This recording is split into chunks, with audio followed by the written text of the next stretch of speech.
मैं Neetu Mishra, vastu consultant of women business, vastu interior की देखती हूँ। दोस्तों, इन दोनों दरवाजों में कभी भी खोलते या बंद करते समय आवाज़ नहीं आनी चाहिए।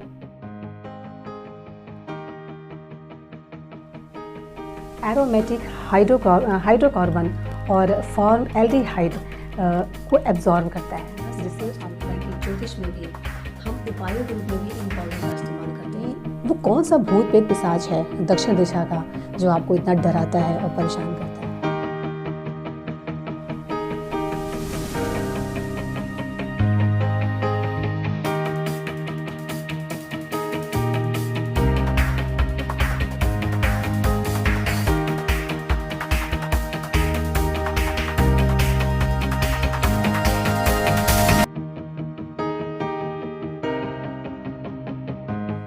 जय माता दी। मैं Neetu Mishra, vastu consultant of women business, vastu interior भी देखती हूँ और जेमस्टोन एक्सपर्ट भी हूँ।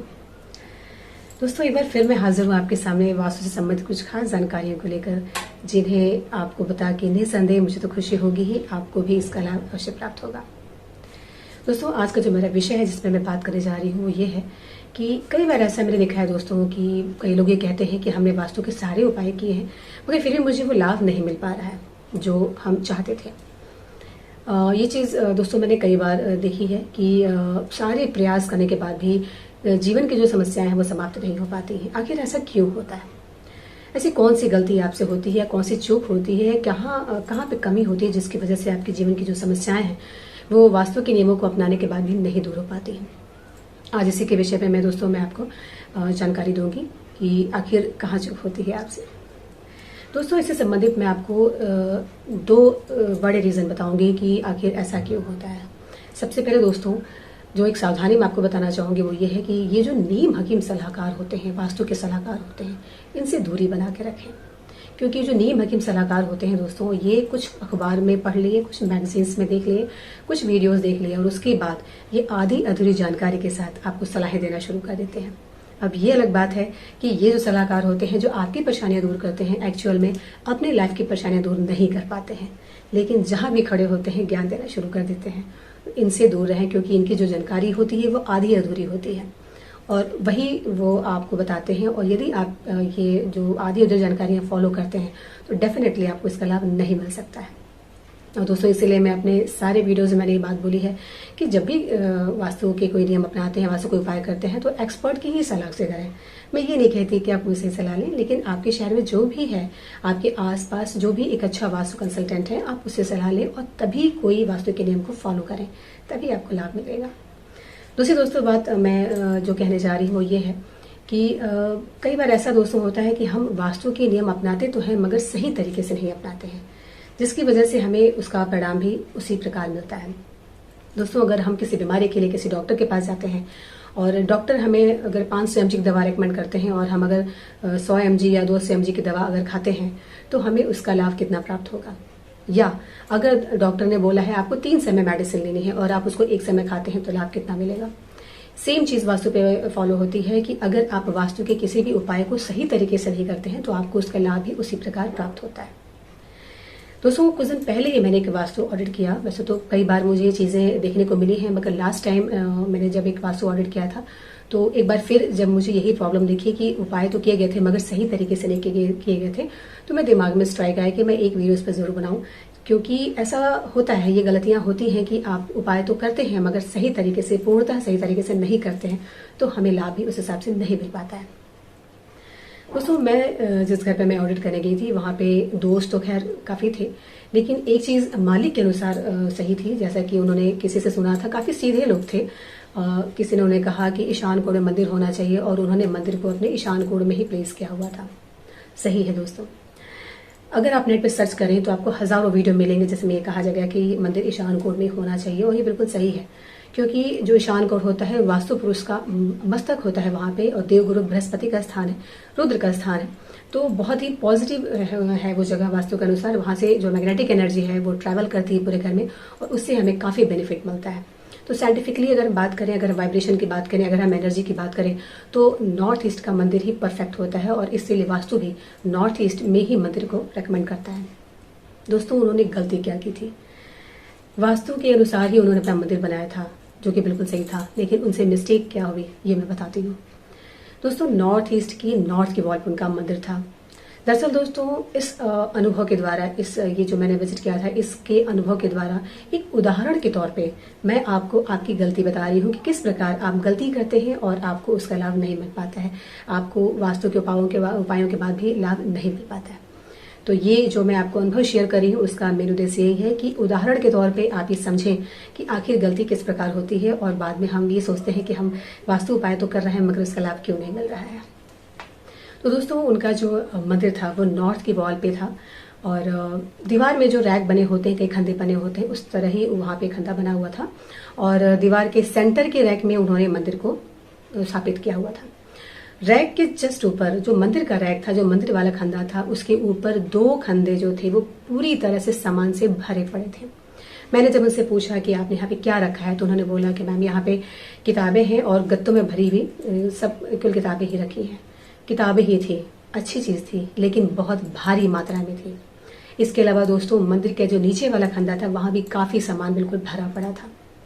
सोने पे सुहागा दोस्तों ये था कि ईशान कोण के मंदिर के जस्ट बगल में ही हैवी उनका वॉशिंग मशीन भी रखा हुआ था। दूसरी गलती थी। तीसरी जो कमी वहां पे थी दोस्तों वो ये थी कि ईशान कोण का मंदिर तो था, लेकिन जब वो पूजा करते थे तो उनका फेस नॉर्थ की तरफ होता था। दोस्तों कभी भी पूजा करते समय आपका फेस पूर्व में ही होना चाहिए, ये बहुत जरूरी है। अगर आप संध्या पूजन करते हैं, अगर आपको सुबह नहीं समय मिल पाता है, आप संध्या को पूजन करते हैं, तो वहां पे आप वेस्ट में भी टेम्पल बना सकते हैं, लेकिन वहां भी वेस्ट के रूम में भी आपका फेस ड्यूरिंग वर्शिप ईस्ट में ही होना चाहिए, बहुत जरूरी है। दोस्तों वैसे तो ईश्वर सर्वशक्तिमान है, सर्वविद्यमान है, और उनको हम कहीं भी अपने घर में स्थापित करें वो हमें आशीर्वाद ही देते हैं। लेकिन अगर हम साइंटिफिक लॉजिकली बात करें, अगर हम वाइब्रेशन की जो दिशाओं के जो वाइब्रेशंस होते हैं अगर उनकी बात करें, अगर हम एनर्जी की बात करें, तो हर चीज को ध्यान में रखते हुए ही वास्तु के अनुसार ईशान कोण को मंदिर के लिए सर्वोत्तम स्थान दिया गया है। तो इसका रीजन यही होता है कि ईस्ट से जो एनर्जी मिलती है, जो बहुत पॉजिटिव एनर्जी मिलती है, वो हमें चाहिए होती है, उससे हमें काफी लाभ मिलता है। और इसीलिए ऐसा कहा जाता है कि जब भी आप पूजा करते हैं आपका फेस हमेशा ईस्ट में ही होना चाहिए। अब दोस्तों उन्होंने मंदिर तो ईशान कोण में बनाया, लेकिन उन्होंने एक नहीं कई गलतियां करी। अब उनको वहां पे बेनिफिट कैसे मिलता? नॉर्थ ईस्ट से जो मैग्नेटिक एनर्जी पूरे घर में ट्रैवल करती है और जिससे हम बेनिफिट लेते हैं, वो उसका फायदा नहीं उठा पा रहे थे। दोस्तों ये गलतियां हमसे होती हैं। हम उपाय तो करते हैं मगर सही तरीके से अगर नहीं करते तो हमें लाभ नहीं मिलता। दोस्तों और भी मेरे कुछ वीडियोस हैं जो एक मैंने बनाया हुआ है जो कि मंदिर से रिलेटेड है, आप चाहें तो उसको भी देख सकते हैं। मंदिर ईशान कोण का अगर बनाते हैं आप तो हमेशा उसको हल्का रखें और सुगंधित रखें, ये तभी फायदा करता है, क्योंकि वहाँ की जो एनर्जी है उसको पूरी फ्रीनेस चाहिए ट्रैवल करने के लिए पूरे घर में। इसके अलावा दोस्तों अगर आप मंदिर लकड़ी का रखते हैं तो ये बहुत शुभकारी होता है। लकड़ी का मंदिर अगर आप यूज करते हैं, छोटा सा बड़ा सा नहीं, तो वो अच्छा होता है। कुछ लोगों को शौक होता है दोस्तों मार्बल का, वो मार्बल का मंदिर रखना काफी पसंद करते हैं। बिल्कुल रख सकते हैं, कोई दिक्कत नहीं है, लेकिन मार्बल पत्थर अपने आप में भारी होता है, रखिए, लेकिन बहुत बड़ा नहीं रखिए। अगर आप मार्बल का मंदिर रख रहे हैं तो उसको आप बहुत बड़ा, बहुत विशाल है, बहुत भारी भरकम ना रखें, क्योंकि जैसा कि मैंने पहले ही बोला है कि ईशान कोण हमेशा हल्का होना चाहिए। इसका ध्यान रखें दोस्तों। अगर आप मंदिर के अंदर के इंटीरियर को भी वास्तु के अनुसार करते हैं तो ये और अच्छा फायदा करता है। मूर्ति के दाहिने साइड में ही आप दिया जलाएं, धूप जलाएं, और मूर्ति के बाएं साइड में आप जल का जो लोटा होता है उसे रखें। कलर के लिए दोस्तों आप कभी भी डार्क कलर यूज ना करें, आप लेमन कलर यूज करें, व्हाइट कलर यूज करें, क्रीम कलर यूज करें, येलो कलर यूज करें, पीच कलर भी यूज कर सकते हैं। इसके अलावा कभी भी ब्लैक, ब्लू, ग्रे कलर आप वहां पे यूज नहीं करें। लाइट ब्लू कर सकते हैं बट डार्क ब्लू ना करें, ये अच्छा होगा। तो दोस्तों ये कुछ स्मॉल चीजें हैं, इसका ध्यान रखें, उपाय करें लेकिन सही तरीके से करें। एक बात और दोस्तों मैं बताऊंगी, आपसे कहना चाहूंगी कि ये कोई आध्यात्म की बात नहीं है, ये कोई धार्मिक बात मैं नहीं कह रही हूँ, ये बिल्कुल फैक्ट है और 100 नहीं 200% इसका इफेक्ट जरूर होता है।